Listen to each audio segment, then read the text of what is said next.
son of Nelson Mandela, has responded to claims from Meghan Markle that a South African performer told her her marriage to Prince Harry was rejoiced in the streets the same way as we did when Mandela was freed from prison. Now, he has responded by saying overcoming 60 years of apartheid is not the same as marrying a prince. So, were her comments ill-judged, Janet? I think she is on a journey. She does feel that she has been mistreated and misunderstood. But you can't get away from the fact that Nelson Mandela had been in prison for 27 years, who had devoted his entire life to ending apartheid and working on behalf of his people, and people all over the world of all skin colours and minority groups and majority groups all celebrated when finally Nelson Mandela was released from prison. And I remember that day, I watched it on television and I cried. I just thought it was an unbelievable moment.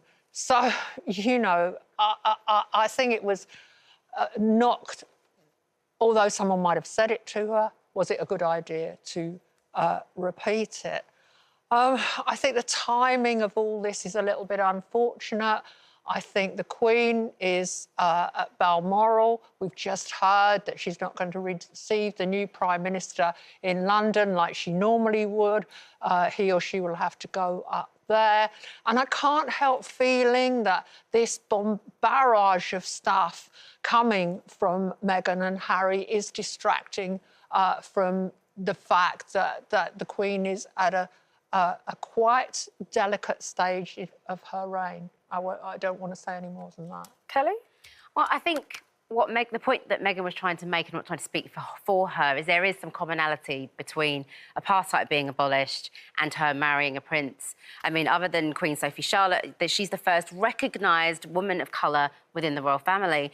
And for us as a culture and us as... So it was a moment. It was. It was a historical moment, in the same way that was a historical moment. We're not saying that they were comparable, but I'm saying there's definitely some commonality there, where for black people, that was a huge moment for us to go, wow, one of us in the royal family. You know, she's had to go through, you know, racism, she's had to go through all different things, and I think her speaking out is her right to do so. It's her truth, and she has a right to speak it.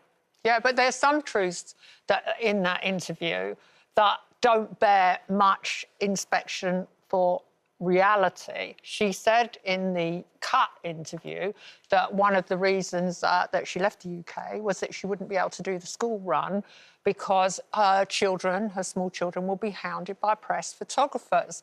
And that is just simply not the case.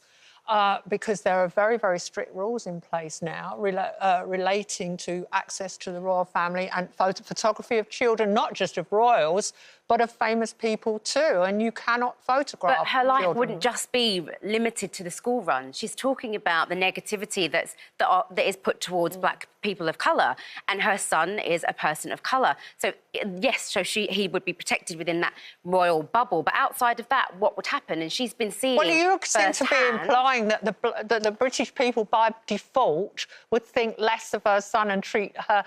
There would be a large number of people who, by default, might think badly of her son because he's a person of colour or mixed race. But that's her experience. She said within the royal household that people had made comments about her son's race. So if that's the first kind of, you know, representation that she's had, what is she thinking about as a community, as a wider community outside?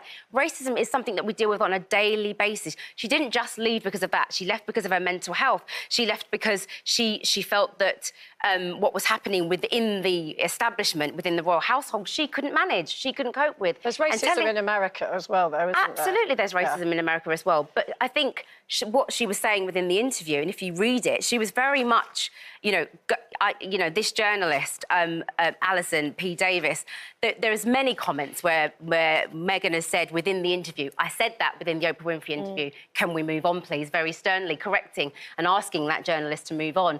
So obviously the journalist has done the job that she wanted to do by creating... creating this had an publicity. agenda then, that she was going in to get I certain read facts it, and out my of Meghan? opinion is that the journalist walked in with an agenda. Her very first line But she says, invited prime a journalist prime into her conditions house, for a you night know. of confession. That's not... No, but the nature of the beast, you're sitting here with two journalists, we're not puppets. So we go into a situation and we make our decision. I mean, And Meghan would have had copy approval.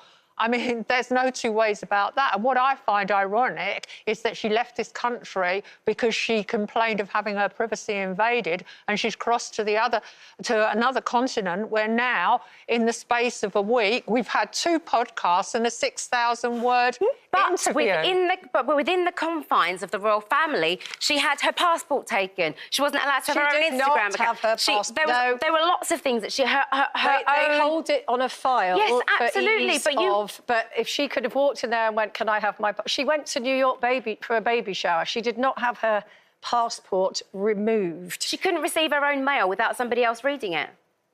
Those are like common things that you like to have. I think I'm not allowed to receive my mail on this show without someone reading it on that. first. But if you're... Hang on a second. No, wait. So if you're away from home... We have to weigh in on this. It's just so boring talking about Meghan Markle. But I get all the points raised. One thing I would say about these headlines that get pulled out or things that we're doing here is obviously pulling out stuff that's been said. It's a shame when she knows she's going to be scrutinised for everything she says, that she still says things like this that she knows will probably cause some sort of confusion and detract from potentially her agenda, which it sounds like obviously she's promoting her podcast, but other things that are more important to her, the reasons why she stepped out of a certain type of media scrutiny and wants to manage her voice and manage her truth, as you say, and I think she should be given that freedom. But she should be aware of the fact that, you know, she says something like this and compares herself to Mandela, it's going to get scrutinised. But also it's getting scrutinised on the day when it's 25 years That's after not her fault, though, is it? Would she have known that? No. Yes, she would have known that releasing her podcast at the end of last week and yesterday would all coincide with 25 years after her husband's mother was brutally killed in an accident. The cover shot of the magazine is very reminiscent of the Patrick. So you think she's being Marchalier deliberate picture. about putting all this out at this point now? No, I don't. No, she hasn't got any control of when she's done this article at least 6 weeks ahead of time before the article was released. Yeah. She hasn't got control. I think she does have control to say, actually, do you know what, maybe we shouldn't put it out now because it is this time of year. Yeah, and I mean,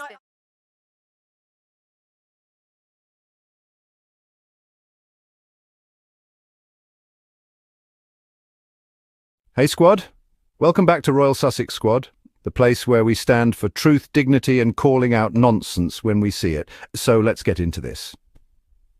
Meghan Markle, now Meghan Sussex, mentioned that a South African performer told her their wedding was celebrated in the streets just like the release of Nelson Mandela. And boom, here come the headlines, the outrage, the misquotes. Again, let's be real, Meghan didn't compare herself to Mandela, she shared what someone told her.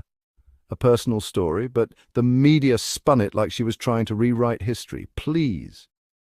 Meanwhile, people who couldn't even point to South Africa on a map suddenly became experts in apartheid. The hypocrisy is louder than a Daily Mail headline.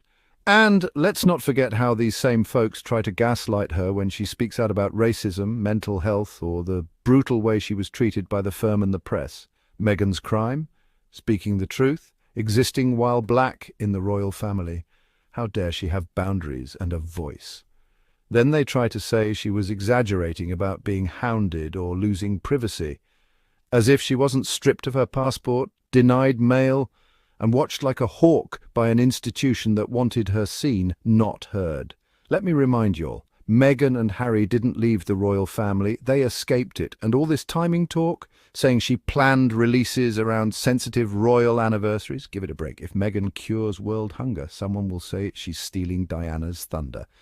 Enough already. If you stand with Harry and Meghan Sussex, hit that subscribe button, show some love with a super thanks, and share this episode. Let's keep calling out the lies and lifting up the truth.